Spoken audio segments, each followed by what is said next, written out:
Carol, what are the barcodes exactly? Are they from Best Choice? Is that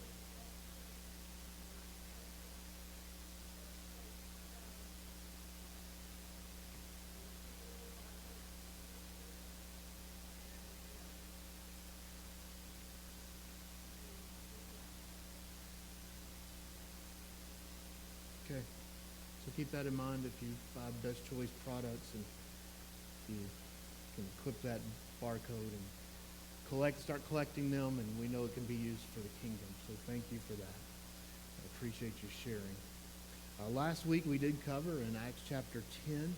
We covered verses 1 through 8 and then verses 23 through 48. And just want to say thank you to because you're supporting that. You're partnering with Alpha Christian Children's Home even by giving in your offerings. The church works on a budget, and some of the budget is given to the missions committee. Then the missions committee talks about how to use the funds that they're giving out of the general budget. And so some of that monthly goes to Alpha Christian Children's Home along with other things. So from time to time, I think it's good for us to hear what you're giving is helping with and who we're partnering with. And Jeff is a fine man. And I love visiting with him and talking with him. And so we're supporting a good thing and a good ministry. But last week we skipped over verses 9 through 22. And the reason is Luke, as the author of Acts, so often the way he covers accounts is by having accounts within accounts. And many times you'll catch me. I use the word accounts, and it's just a pet peeve for mine. I don't use story a lot because I think stories can be once upon a time and be a fictional thing. And when they come from the Bible, I like to use the word account because it's true. It's not a make-believe story. So he many times combines accounts within accounts. And the account of Cornelius is in two parts, in the beginning of Acts 10 and the end of Acts 10. And in the middle is this account about Peter. And both of these accounts are actually going on at the same time. And so I want to take us through this section, verses 9 through 22, what Randy led us in reading about Peter this morning. And this part of Scripture is about going into all the world. It's about calling the Gentiles to salvation and into union and communion along with believing Jews into the Church of Jesus Christ. And I kind of had a little conversation even with God this week and said, it seems like as we go through Acts and we go through these verse by verse, and so where I ended up, not really last week because I'm taking the middle section, but usually the place I end up last week will be the next verse I'll pick up on this week. And for me, it's been kind of repetitive. It's kind of been, okay, we know Jews and Gentiles. There's no difference. Okay, when we come to the gospel, there's no difference between a Jew and a Gentile. Everybody can receive the gospel. And I'm saying, God, this is kind of repetitive. It's getting kind of tough to come up with these outlines, to come up with different things on the same idea. And then God just kind of hit me with, well, maybe on the aspect of how are you doing with that? How are you doing with evangelizing? How are you doing with going out and telling people about Jesus? How is a church family doing with going out and telling people about Jesus? And maybe we do need some repetition, or maybe I just need some repetition because I know I have some places to improve my life in that area. And so God kind of got my attention and said, okay, quit whining about the repetition. How are you doing with it? Maybe you need to hear it a couple more times. And so that's where we're at this morning. And just as we look at this, I want to just ask you some questions. Do you know what the greatest pickup line of all time is? It is, I've got bacon. Okay. Do you know the best vehicle for delivering bacon? It's a pickup truck. Do you know who the smartest bacon lover ever was? Albert Einstein. Okay. I love bacon, okay? I like bacon. Bacon, bacon, bacon. I love it, okay? Especially the Ord Locker. It's expensive, but I love it. Fantastic, the Ord Locker bacon. If you haven't gotten Ord Locker bacon, you can go and get Ord Locker bacon. It is fantastic, and especially maybe when the bacon comes from Art's Pig. It's just great. It's not left Ord, and so this is a great thing. I love bacon. But this morning's message is about, and passage is about food. And it's about, if you look at the title that I got kind of made fun of for a couple of people, I won't name who they are, but pork the other white meat. And so we're talking about food this morning and about the food laws and the kosher laws that were in place in the Old Testament, and the laws in the book of Leviticus in chapter 11, and also in a parallel account in Deuteronomy chapter 14. And these strict culinary restrictions about the eating habits of the people of God, the Israelites, and outlaws where they couldn't eat storks, or they couldn't eat owls, or they couldn't eat bats. Okay, they couldn't do that. That's part of it. But it was okay to eat locusts. Okay, that sounds wonderful, doesn't it? Barbecue locust, fantastic. Okay, but they could eat locusts. Okay, and I've never eaten a stork or an owl or a bat. I have eaten a strange animal that I did not know I was eating until after I ate it. I can tell you the story about that sometime. I won't reveal that here, but it was kind of weird. And it was while I've been in Nebraska, so it wasn't alligator. Alligator's not weird. That tastes like chicken. Everything tastes like chicken, but it was kind of weird. But they could eat locusts. And I've read about the reason why God introduced, for example, a ban on eating pork, of why his people could not eat pork. And I read that, and they couldn't eat pork or they couldn't eat bacon. And what I read was sometimes it was for hygiene reasons and prior to refrigeration, so they wouldn't make them sick. But that's not really has anything to do with it. I don't think it has anything to do with hygiene. It has to do with separating the people of God. So the idea was separating Israel from everyone else, and from the Canaanites and from the Gentiles. It was separating Israel from the surrounding nations. They were to be a people who were set apart. So one of the ways that they were set apart was in their eating. Nothing would do that with greater force than food. You see, sometimes food can separate us. One of the things that I enjoy is spicy food. Not many of you do. That would separate us, right? Okay. We had a family over Friday night, and I said, I had some chips and salsa, and Melanie made me some salsa, and Melanie and Randy like spicy things. Randy more so than Melanie even. He can bump it up. But the first question was, is it spicy? Or I misunderstood it as, it is spicy. That person knew it was spicy. Okay? They didn't want that. They didn't want that salsa because it was spicy. And many of you are like that. It separates us. I like spicy. Many of you don't. Okay? I grew up having crawfish boils. Fantastic little things that look like lobsters. And somebody say, we got crawdads. No, you need like a bunch of them. You need like 7 pounds a person. I mean, it's huge. And so they just boil them, and you boil them alive, and you dump it out, and it's got all this Cajun seasoning on it, and you throw in corn and potatoes and all that stuff, and it's just a wonderful thing. But you guys didn't grow up with that. Well, I grew up in an area where they grew rice, and when they drained the rice fields, or they would flood the rice fields, and they would put crawfish traps, and they would trap crawfish there in the rice field. So I grew up with crawfish boils. I grew up eating gumbo. I remember I came here one time, and there was somebody from the church family who had me over for gumbo. It wasn't gumbo. Okay? They thought it was. They named it gumbo. It wasn't the gumbo I was used to. It was a Cajun. I grew up 30 miles from the Louisiana border. We had a lot of the Cajun food that came over. So I grew up eating grits. Many of you cannot stand grits. I've heard you say that. If I said I went to a Cajun restaurant, and when I went to go see Solomon in South Carolina and had shrimp and grits, it was fantastic to be able to get that. I ate fried okra. I ate boudin. Went to a baseball game yesterday, and I was telling Art about boudin. He had no idea what it was. Some of you may not know either.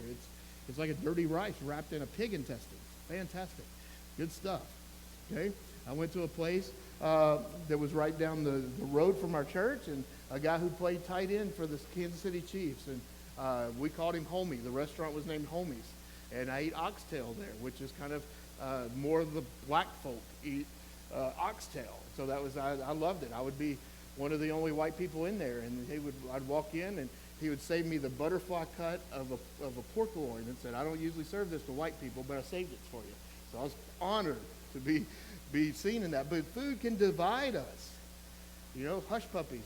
I mentioned pimento cheese one time, and y'all were like, what in the world's that?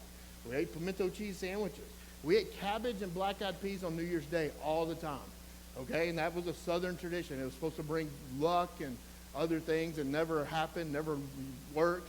But that's what it was. So you would be empty. The stores would be empty on New Year's Eve, or getting close to that, buying cabbage and black-eyed peas. It's really the only time of the year I really ate cabbage, because that's not really one of my favorites. But food divides us.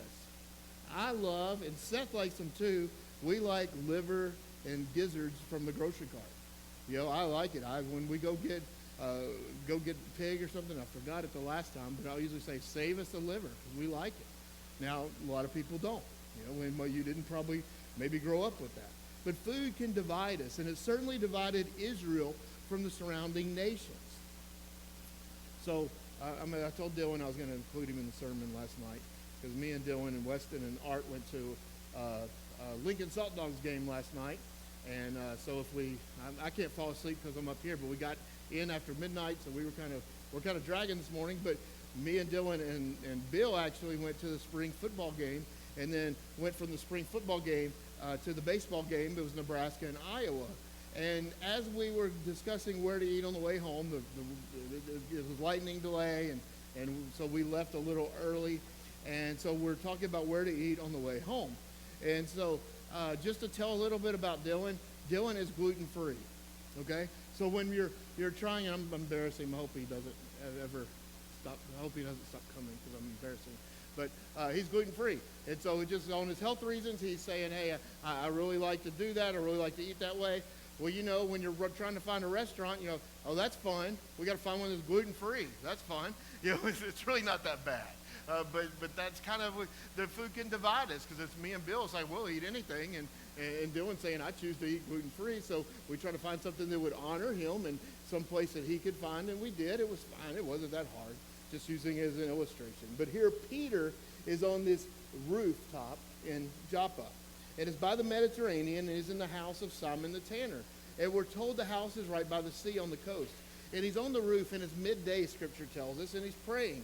And he becomes very hungry, and he wanted to eat. So the servants, it says, began to prepare the meal. And that's what we read. That's what Randy led us in. And so while they're making it, Scripture says, Peter falls into this trance. I don't know how long it's taken them to make the meal, but he falls asleep while they're making this meal.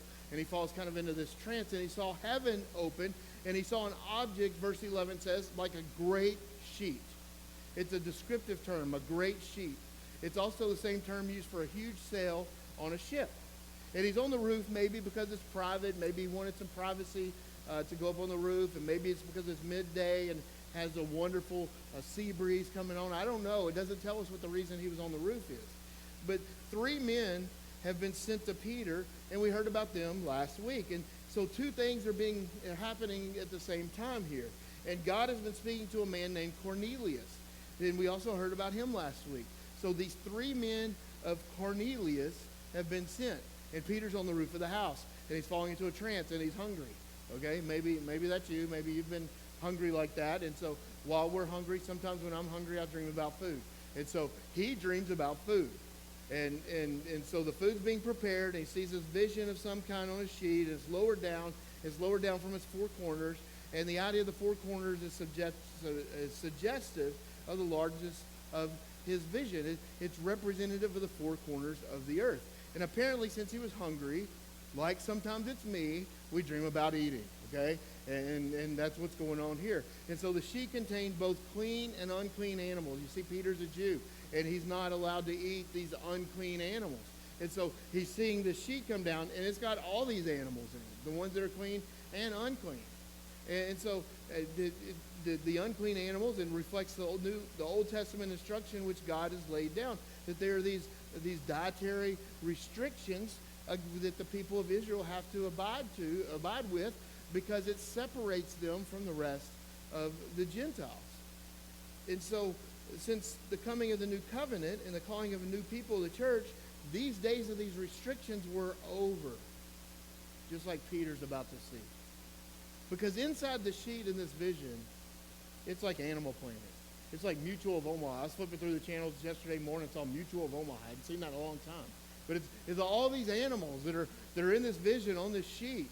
And it's birds and reptiles and creeping things and clean animals, unclean animals. And I imagine there's a couple pigs in there, okay, in this vision.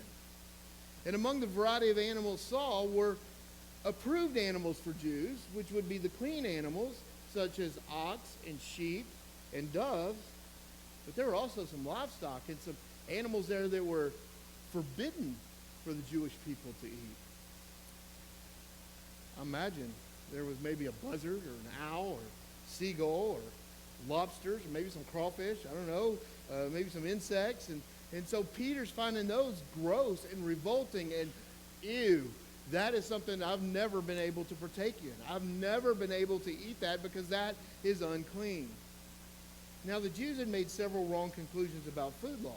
One conclusion that they had made was that because they didn't eat pork, that they were better than the people who did eat pork. Now, you may or may not have met people like that seem to think maybe they're better than you because of what they eat or don't eat. And I want to say Dylan's never made us feel like that, okay? He's never made us feel like we're lesser, that we eat gluten, and he doesn't. But maybe you've met people who maybe their diet consists of something and yours doesn't, and you get the feeling that they are portraying themselves as they're better than you because they have this diet and because of what they don't eat. So Jesus picks us up in Mark 7, and they also confuse the outward with the inward. They believed that if they were refrained from eating certain things, that this made them more holy. I'm going to grab that water, Randy. Thank you. So they really felt like if they didn't eat these unclean animals, that they were better. They were more holy. So they believed that refraining from these things just made them closer to the Lord. And if we remember what Jesus said about this in Mark 7, he says it's what comes out of a man, not what goes into a man, but that makes you holy and defines you as holy. The holiness is not what you eat. It's not because you eat certain things or don't eat certain things. That's not it. And Peter's being asked to go first off to a home of a Gentile, one that eats unclean things, and to have dinner with this Gentile who eats unclean things.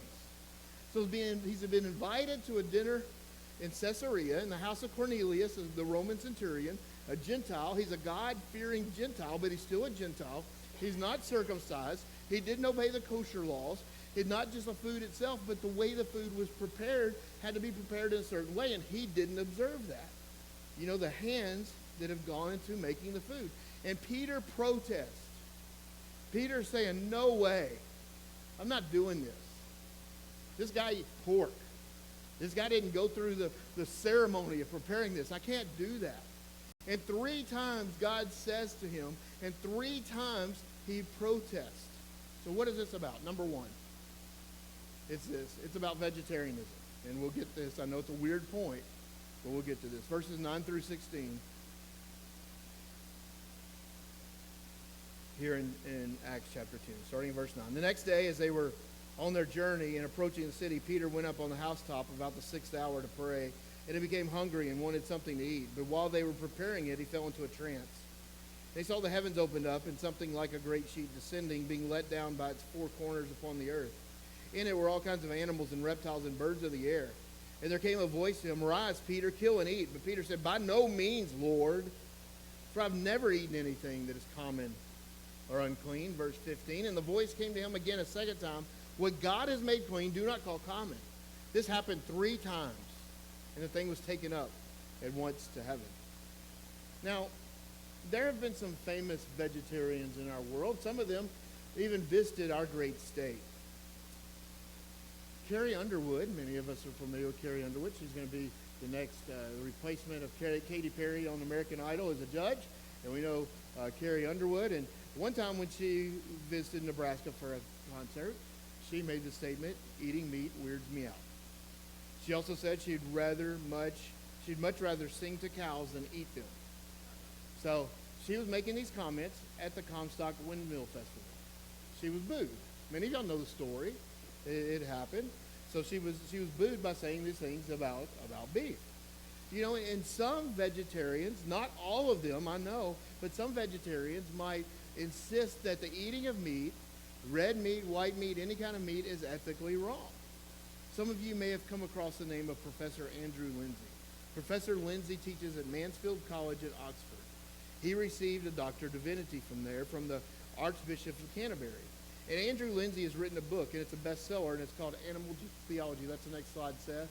This is the cover of it, Animal Theology. It's a wonderful cover. It's a great, colorful thing. But basically his view was that God created all things equal. that animals as well as human beings are equal, and they are all a reflection of the image of God, and our reflection of the image of God is to treat animals equal with human beings. So I know some of you here, you treat your dog or your cat or your pet like a human being. And I'm not going to name names, okay? But I know some of you, I've been to some of your house, and sometimes I can be guilty of this too. We treat our dogs and cats very well. But we're probably not going to get to go to the point where we're saying, okay, they're on the same level as us, if we really get down to it. Now, I don't have any problem with people that want to eat gluten-free, or people that want to be vegetarians for their own sake or for their health, if that's a choice that they make. I really have no issue with that. But putting the obligation of that way of living on the conscience of others is a struggle, because it imposes something on the conscience of Jesus. Because Jesus, even at the Passover, Jesus' Last Supper was a Passover meal at the time of the Second Temple. And at the time of the Second Temple, the temple of the Passover meal would have included a whole roasted lamb. We also have recorded from Jesus that in his resurrected body, he ate fish with the disciples on the edge of the Sea of Galilee. So we know Jesus was not a vegetarian, and he didn't expect others to be either. So this passage is somewhat about vegetarianism, and how not that it's wrong in itself, but it's wrong to impose that on someone else. And at first, Peter found this picture revolting, this picture that God's calling clean, of these animals that he known all his life to be unclean. And then he's commanded by God to kill and eat them. And that shocked him even more. He's like, no, I'm not going to do that. I can't do that, God. You see, it always observed these basic dietary laws that God had given to his people. And since Peter had never eaten anything that was not kosher, he stopped. And this got his attention. He's saying, no way am I going to do this. This is unholy. It looks good. It might smell great. Can't do it. And any serious Jew would have reacted the same way. So within the boundaries of his vision, it's doubtful that Peter truly understood the significance of the explanation. As God tells him, Peter, don't call anything impure, or don't call anything unclean that I call clean, Peter. How could things that have been unclean for thousands of years now suddenly be clean? I mean, that's all the people have known. This is unclean, unclean, unclean. Now, God, you're telling me in this vision it's clean? And twice more, this sheet appears in his vision, intensifying Peter's misery and his perplexity. And we've all experienced probably the horrors of nightmares. I go through stretches that I have nightmares all the time, and I get scared to even wake up, to even go to sleep. And I've gotten the deacons to pray over me twice about my nightmares. And we all know probably some aspect of having a nightmare. So we get the idea of that. But imagine this bizarre scene and what this meant to the disciple here, Peter, of these four corners of the sheet in the vision correspond to the 4 points of the covenant, the compass, north, east, west, south. And so it's corresponding to that and saying this is for the whole world. So the sheet's contents indicate the people that populate the earth, and Cornelius and all his soldiers and all his servants and all the Roman people and all the other nations on the face of the earth and all mankind were bound up together in Peter's eyes in one bundle, saying they're Gentiles, they're bad, they're not us, they're not God's chosen people, they're not like us. And Peter was standing above them, surveying them all and being disgusted at them and rejecting them because of who they are. But Peter's about to see here that his attitude towards the world, or at least towards non-Jews, is not where it needs to be. He's about to see that these are lost people who need Jesus. And Peter's reply is, surely not, Lord. Not them, God. Not these people. I mean, they eat unclean meat. Not them. But once he really understood what it all meant, Peter would never forget this vision. In fact, he spoke of it over and over again. And it's easy to see what this type of attitude, if we leave it unchecked, would have done to the spread of the gospel. If Peter was not willing to take a step and to share the gospel with Gentiles, large areas of this world would have been written off as beyond God's grace, saying, not them. Not them. They're not worthy of the gospel. They eat they eat pork. All of us who are Gentile believers may be in trouble. Dr. H.I. Ironside said that when his father died, this passage was running through his father's mind, and he kept repeating, a great sheep and wild beasts, and. He couldn't get the words out. He started over, but he stalled again at the same place. And finally a friend bent over and whispered, John, it says creeping things. He said, oh yes, that's how I got in. I'm just a poor, good-for-nothing creeping thing, but I got in. And without a change in attitudes from the apostles, maybe none of us would have heard the gospel in the love of Jesus Christ. So how does this apply to us today? How does Peter seeing this vision and God changing his heart, how does it apply to us today? Well, many times we can write off people in whole churches simply by what we've heard about them. I know sometimes I can. I can be guilty of that. Maybe I've heard about somebody, well, that person can't be saved. Look at them. Look at what they did.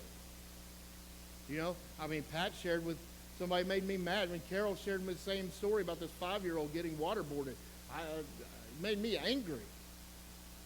I want to go hunt somebody down.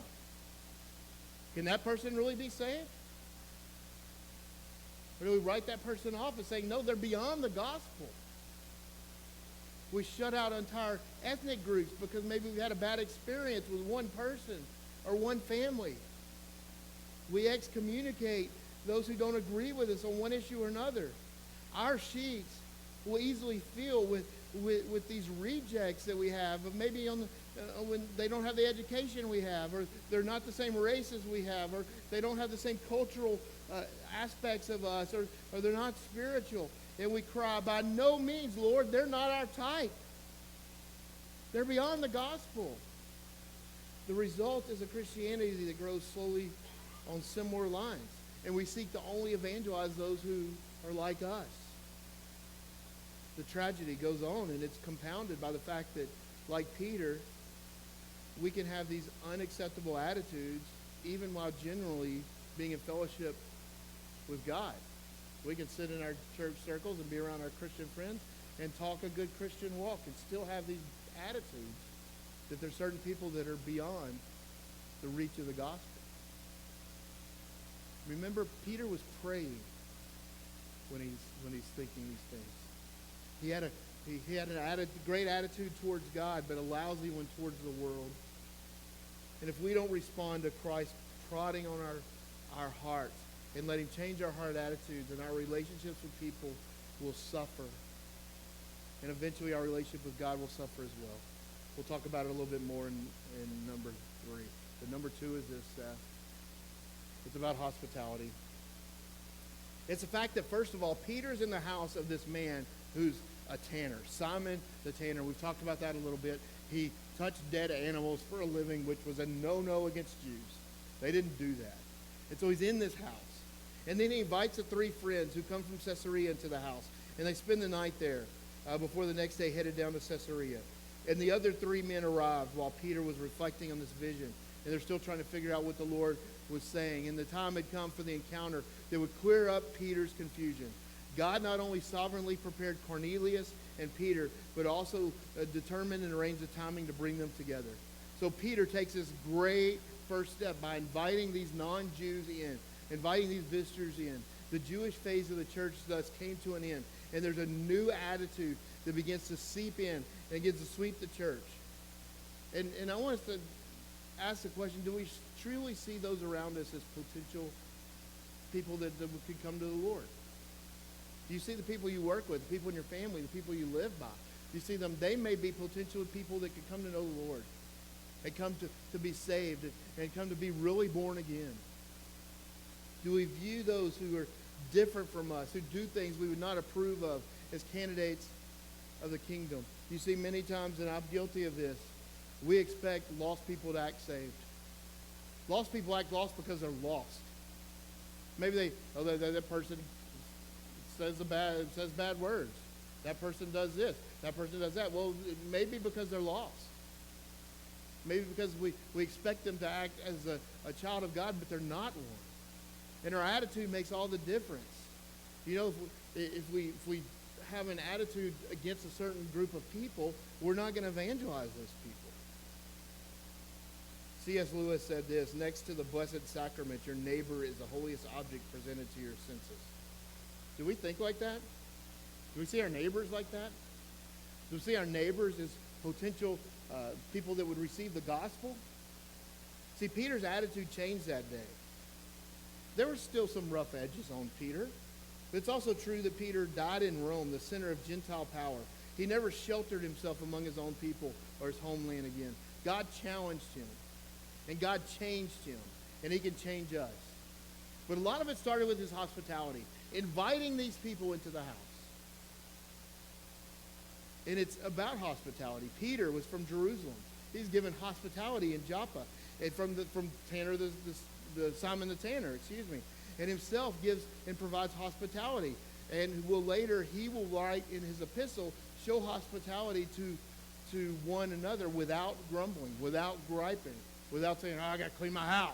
These people, these boys, tinkle on the floor. They do this. And he says, show hospitality to one another without grumbling. What a wonderful thing it would be if we would draw a very simple lesson from this morning and maybe start inviting each other over to share a meal. Several years ago, I did something called the hospitality command, and people didn't like the word command. That kind of eased off. But the challenge was one year we did where I challenged our people, I want you to invite someone from your church family over into your home for a meal once a month. That's it, once a month. For a whole year, invite somebody once a month into your home. If you don't invite them in your home, go do a picnic in the park, go to a restaurant, go do something, go get coffee, just do that. And then the next year we had the idea that every other month, a family from the church, but every other month, unchurched family, somebody who doesn't know Christ, invite them into your home. So it's hospitality, and I want to encourage hospitality with you. And I want to encourage you to do that. Your house doesn't have to be perfect. And I know I tell you that, and yeah, it does. And you're thinking, yeah. But, I'm speaking from a guy's perspective. We're not there to see your house. We're there to see you. I know women may be more picky and may talk about you behind your back. I don't know. I hope not. But it doesn't have to be perfect. Go out to the park. Do something. Let's get to know each other. It started with hospitality. It started with inviting people into the home. And God changed a person's heart and changed the spread of the gospel based on the hospitality of inviting someone into the home. Number 3, nice point. It's a great sermon today. It's about racism. Encouraging, right? We're familiar with Semitism in our time, right? We see it on the news all the time with people really having a hard time with Jews. Even in our country, we see it demonstrated in our streets. But actually here, the reverse was true in Peter's times, because the Jews as a race had developed an opinion that they were better than the others, better than non-Jews. So it's kind of a reversal of what we see today.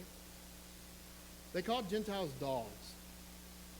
And Peter is being asked as a Jew and as a circumcised Jew and a kosher abiding Jew to go to the home of Cornelius, a Gentile, a Roman soldier, and have a meal with him. It might be like me asking some of you to go eat oxtail or crawfish with this guy. You're like, that's kind of a little different. I remember on my mission trip to Belize, just before we moved here. So summer before we moved here, me and Samson went to Belize. Samson was 9 years old. Samson was actually born again on that trip. He was saved in Belize on a mission trip, and it was a wonderful thing.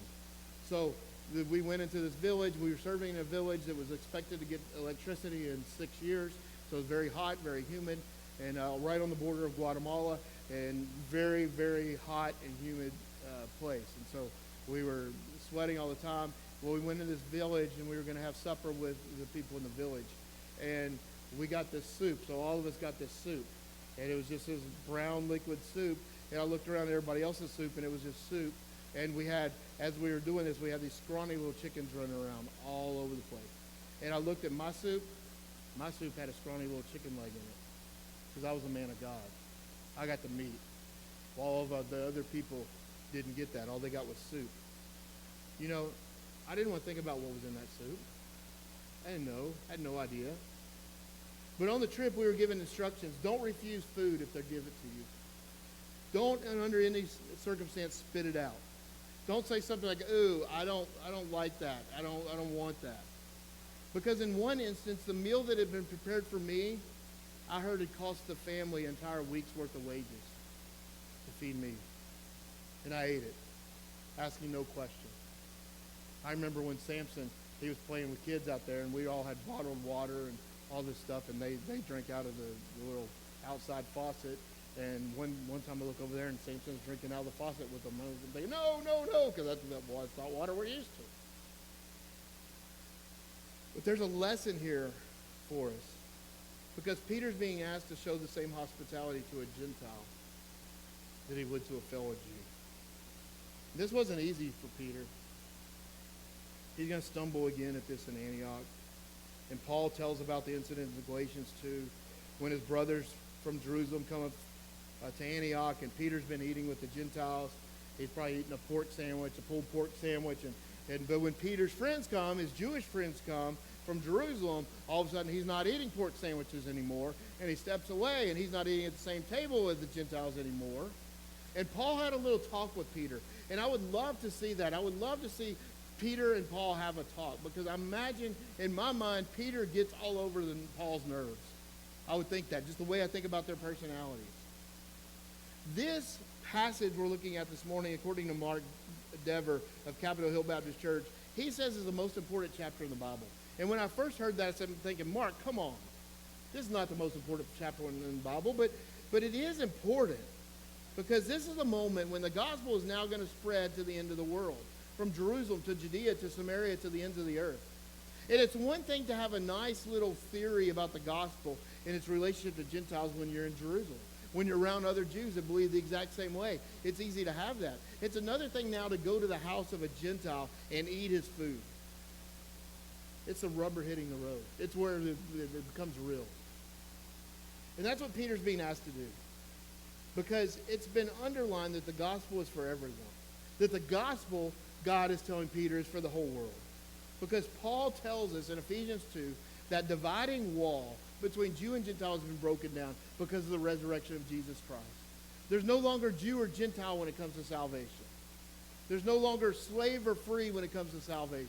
There's no longer Scythian or whatever else it says, because we're all in Christ. And there's only one way of salvation, through faith alone in Jesus Christ. And whoever the person is, and whatever their ethnicity is, and whatever their heritage is, we're all one in Jesus Christ. And that was a hard lesson for Peter. And it's a hard lesson sometimes for us. But it's a lesson for the sake of the gospel and for the sake of Christ. But you know, there's one more thing. Because we don't notice really so much that on this personal level that Peter has a terrible habit.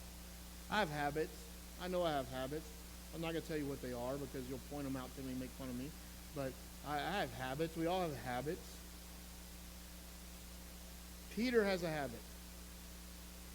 His habit is saying Lord and no in the same sentence. If we remember at Caesarea Philippi, when Jesus began to openly say that he's going to be taken to Jerusalem and he'd be put to death.